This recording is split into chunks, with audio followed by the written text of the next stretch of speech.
Virus महामारी के इस मुश्किल वक्त पूरी दुनिया इस समय इस संक्रमण के चपेट में है। हमारे डॉक्टर्स, हमारे पैरामेडिकल स्टाफ के मेंबर्स, हमारी नर्सिस जो हमारी माताएं बहनें हैं, सामाजिक संस्थाओं के लोग इस मुश्किल हालात में अपनी जान हथेली पर रखकर सेवा कार्यों में लगे हैं। आज हमने सुंदरबानी, नौशहरा, ये सब डिस्ट्रिक्ट हॉस्पिटल्स हैं, उनका दौरा किया। रजौरी का जो मेडिकल कॉलेज है और पुंछ का डिस्ट्रिक्ट हॉस्पिटल है, यहाँ के सभी डॉक्टर्स का हम हृदय से धन्यवाद करते हैं।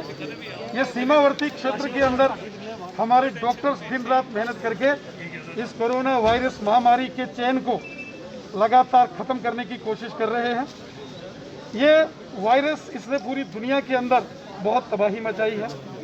माननीय प्रधानमंत्री नरेंद्र मोदी साहब का जो आह्वान है, 2 गज की दूरी, मास्क है बहुत ज़रूरी, सैनिटाइज़र का इस्तेमाल करना, बार बार साबुन से हाथ धोना, बहुत ज़रूरी हो तो घर से बाहर निकलना और भीड़ भाड़ के एरिया से अपने आप को बचाना, ये वो सारे एडवाइजरीज जो हेल्थ डिपार्टमेंट ने भी जारी की हैं और माननीय प्रधानमंत्री नरेंद्र मोदी साहब ने भी जनता से आह्वान किया है। हम भी सभी जनता से निवेदन करते हैं कि इन सभी नियमों का पालन करें। मैं हृदय से हमारे यहाँ के जो बीएमओ हैं और जो सभी सीनियर डॉक्टर्स हैं, जो दिन रात एक करके जान हथेली पर रख के लोगों की, जनता की सेवा कर रहे हैं इस मुश्किल हालात में, मैं इन सब का धन्यवाद करता हूं। और यहाँ हॉस्पिटल के अंदर बड़ी मेहनत से सभी डॉक्टर्स काम कर रहे हैं और मुझे आशा है कि ये कुछ दिनों के अंदर ही इस कोरोना वायरस के चेन को तोड़ा जाएगा। इस दुनिया के अंदर फिर से खुशहाली होगी। सब जनता मिलके इस कोरोना वायरस को हम हराएंगे, एक होकर हराएंगे। लेकिन ये तभी इसका चेन टूटेगा जब हम सभी पूरी इंटीग्रिटी के साथ, ईमानदारी और डिसिप्लिन के साथ इस कोरोना वायरस के चेन को हम तोड़ेंगे। फिर से हमारे जो फ्रंट लाइन कोरोना वॉरियर्स हैं, हमारे डॉक्टर्स, हमारे पैरामेडिकल स्टाफ के मेंबर्स, हमारे नर्सिस बहनें और हमारी माताएं, सफाई कर्मचारी, और इसके अलावा जो हमारे रिप्रेजेंटेटिव्स हैं, चाहे वो पंच, सरपंच हो, डीडीसीज हो, बीडीसी हो, सभी लोग मिलकर इस मुश्किल तरीन हालात में काम कर रहे हैं और हमें पूरा विश्वास है कि आने वाले चंद दिनों के अंदर ही इस चैन को हम तोड़ने में कामयाब होंगे। गांव के अंदर इस समय जम्मू कश्मीर सरकार द्वारा वेलनेस सेंटर्स बनाए जा रहे हैं, उनके सहयोग से भी ये कोरोना वायरस का चैन टूटेगा। हमको सावधानी अधिक बरतनी है, सावधानी में ही बचाव है। जितने अधिक प्रिवेंटिव मेजर्स हम लेंगे, उतना जल्दी हम इस कोरोना वायरस को भगाने में कामयाब होंगे। हम बार बार ये पूछे, सब डिस्ट्रिक्ट हॉस्पिटल था सर, सुंदरबनी भी सब डिस्ट्रिक्ट है और कालाकोट भी। सर नौशहरा को क्यों इग्नोर किया जा रहा है? आप यहाँ के एमएलए हैं सर, आप सब कुछ कर सकते हैं सर। ये जो नौशहरा का जो बिल्डिंग का प्रोजेक्ट है, जब मैं एमएलए बना तो 17 करोड़ रुपए की लागत से इस प्रोजेक्ट को मैंने सैंक्शन कराया था और इसकी फंडिंग हमने करवाई थी।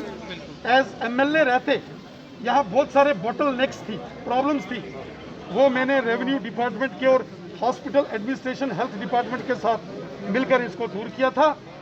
ये इसका जो प्रोजेक्ट बन के गया है, पहला जो इसकी फंडिंग हुई थी वो पीएमडीपी पार्ट 1 में हुई थी और इसकी सेकेंड डीपीआर जो बैलेंस इसकी फंडिंग है वो पीएमडीपी भाग 2 में है। इसको बराबर सब डिस्ट्रिक्ट हॉस्पिटल का दर्जा है और ये उसी पैटर्न पर बनेगा जिस पैटर्न पर इसकी डीपीआर तैयार हुई। तो सर ये जिला भी बनना चाहिए क्योंकि पुराना तहसील। चलिए वो सारी चीजें होंगी, पहले हमको इस कोरोना वायरस महामारी से लड़ना है।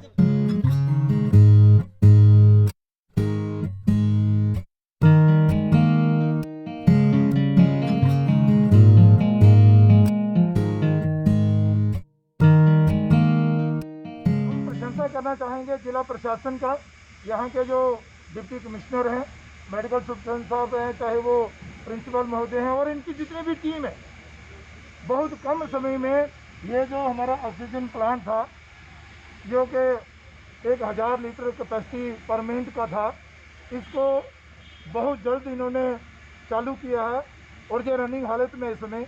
और आपने देखा होगा कि ये जो यहाँ पर फाउंडेशन भरी जा रही हैं।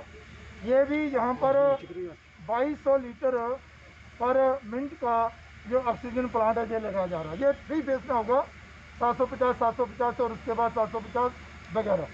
तो आपको ये विश्वास दिलाना चाहते हैं कि भाई एक हफ्ते के अंदर अंदर प्रयास रहेगा कि ये जो इनमें से फर्स्ट फेज का जो 750 लीटर का जो ऑक्सीजन प्लांट है वो शुरू हो जाएगा।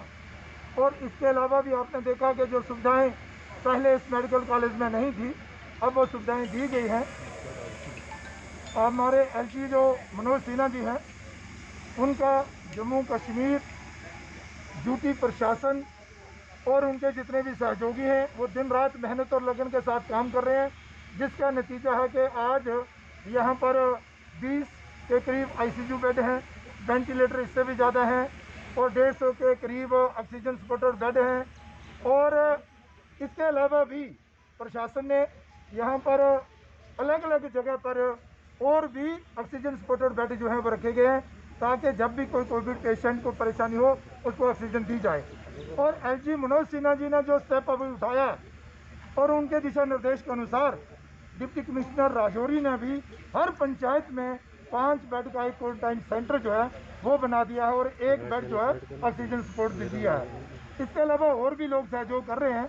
पूरी उम्मीद है कि जल्द से जल्द इस कोरोना महामारी से हम निजात पाएंगे। सर, उर्दू की एक बड़ी मशहूर गज़ल है जिसकी एक जो आखिरी लाइन है उसमें है कि बड़ी देर कर दी मेहरबान आते आते। सेकंड फेज प्लेटू स्टेज पे चली जा चुकी है। हिंदुस्तान में 2.5 लाख पे केसेस आ गए हैं। राजौरी में 300 से आंकड़ा 97 पे आ गया और आपने राजौरी में सेकंड वेव में पहुंचते पहुंचते 3 महीने लगा दिए। कहीं आप समझते नहीं काफी देरी से आप राजौरी पहुंचे? क्योंकि आपने दिशा मीटिंग भी राजौरी में 1.5 माह पहले की थी, लेकिन आपने अस्पताल का चक्कर मारना जरूरी नहीं समझा। बिल्कुल, आपकी बात बिल्कुल सही है, इसमें कोई दो राय नहीं। हम मानते हैं कि शायद राजौरी में आने के लिए हमें थोड़ी देरी हुई होगी, लेकिन आज से 15 दिन पहले हम राजौरी में थे और राजौरी भी थे, बुद्धल भी थे और आपका जो दूर दराज क्षेत्र है बकोरी, वहाँ भी गए थे। वहाँ पर मीटिंग्स भी की हैं और जहाँ पर भी राजौरी में भी एक दिशा की मीटिंग में जितने भी डिस्ट्रिक्ट के हेड हैं उनके साथ बैठकर चर्चा भी हुई है और कोविड के विषय पर भी हुई थी। लेकिन इस कोविड महामारी इतनी जल्दी जो तेजी पकड़ लेगी इसका ज्ञान किसी को नहीं था और अब जो तैयारियां की गई हैं वो सफिशिएंट है, इसमें कोई दो राय नहीं। सर, आपने कोविड ट्रीटमेंट की बात की, आपने ऑक्सीजन पर फोकस किया, लेकिन ऑक्सीजन ज़्यादा होने से ब्लैक फंगस की बीमारी होती है। ट्रीटमेंट के लिए कई और चीज़ें ज़रूरी हैं। क्या आप जानते हैं राजौरी में वेंटिलेटर कितने फंक्शनल हैं और कितने वेंटिलेटर भी फंक्शनल नहीं हैं? इसके अलावा आपने क्या ये कभी जानने की कोशिश की कि कोविड डेथ रेट राजौरी में क्यों बढ़ा है? देखिए, इसमें कोई दो राय नहीं, जो आप कह रहे हैं सही होगा।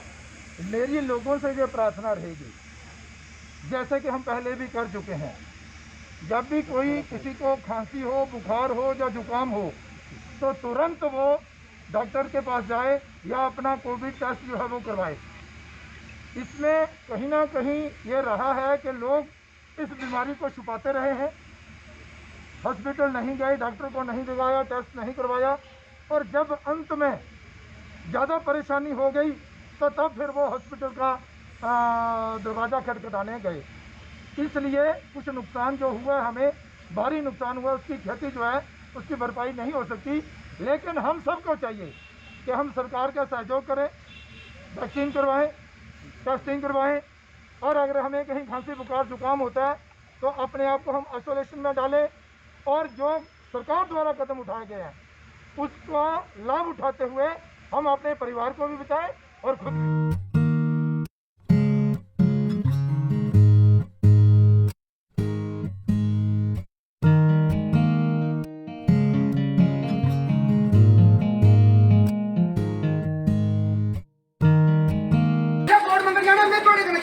समाज का पूरा बाजार इतने बैठी इकट्ठी करिए सारे नाल लिया, लेकिन सारा समाज बहुत ज्यादा दुखी है। व्यापारी लोग पुलिस वाले आते हैं, हाँ जी निक्का गरीब बंदा जिन्हें दुकान किराए पर बैठी है शामी जिसी रोटी खाने लोग नहीं है वो बेचारा शर्म को नहीं, अगर 100 रुपये की चीज बेचा पुलिस ने चलो जी लाओ ये पर FIR जी लाओ ही रखे ना 5000 रुपये जुर्माना जागो के घर भुखे मरने। सारी ने व्यापारी लोग इन्हें केड़ा दोष किया, इन्हें व्यापारी लोग ऐसा रूप बोल देते कि सारे लोगों के खिलाफ पर्चे लगन, सारे परोने वास्ते पिछले वाली सारी दुकाना नहीं खोली सारी फोन करी सारा फोन नहीं किया। लेकिन शाम लाल फोन किया उन्हें बिल्कुल है लेकिन बैक रिप्लाई उन्हें जरूर किया उन्हें आखिर सर दसो तुम के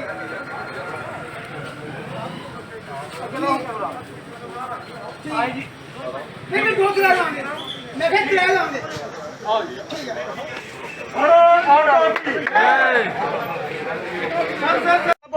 और मैं आपू बीजेपी मांडी रहा लेकिन अफसोस है जिले बीजेपी मांडी लोग सारे पूरी सुंदर बनी हुई है झोलियां भरिए वोट देइए भी सारे लोगों का कख नहीं बना सर असें बड़ा दुख है इस चीज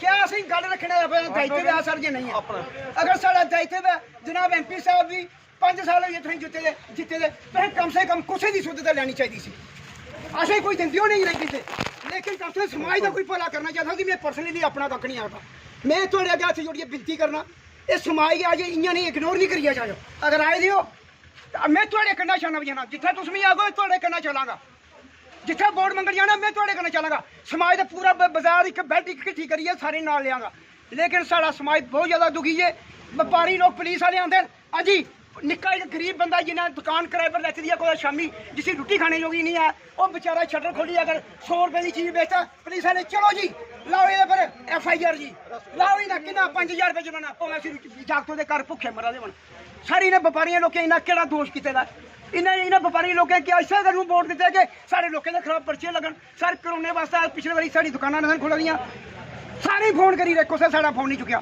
लेकिन शाम लाल ने जो फोन किया उन्हें असें बिल्कुल उल्ले नहीं चुकया लेकिन बैक रिप्लाई उन्हें जरूर किया उन्हें आखिया सर दसो तुम केक चक्कर 2-3 बंदे जो जी हॉस्पिटल के बाहर आ जाओ जी 2-3 बंदे नहीं 2-3 लाओगे मैं 3 लाओगे